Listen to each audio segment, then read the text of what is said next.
sur les moteurs ou les ailes d'un avion peut avoir des conséquences dramatiques.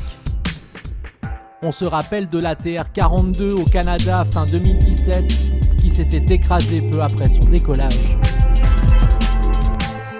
Pour détecter la présence de givre, les avions de ligne sont donc équipés de sondes situées sur le nez de l'avion, comme sur cet Airbus. En cas de formation de glace, une alarme alerte les pilotes pour qu'ils activent le dégivrage. Mais parce qu'aucune technologie n'est infaillible, les Airbus et les ATR sont équipés d'une tige qui dépasse au niveau des vitres centrales du cockpit. Cet indicateur permet de constater de visu la présence ou non de glace sur l'avion.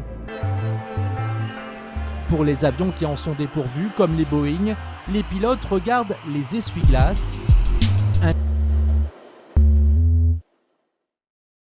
Quand un avion traverse des conditions givrantes, il peut se former du givre sur diverses surfaces et en particulier sur les entrées d'air des moteurs. Donc cette formation de givre, elle nuit au moteur pour deux raisons. D'abord, ça va déformer l'écoulement de l'air dans le moteur et ça peut nuire à sa performance.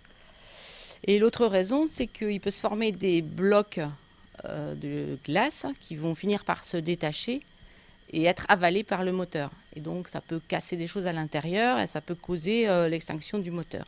Donc, pour éviter ce phénomène de givrage sur les avions et en particulier sur les entrées d'air moteur, on utilise des systèmes qui consistent à chauffer l'intérieur des lèvres d'entrée d'air grâce à de l'air chaud qui est prélevé sur les compresseurs des moteurs.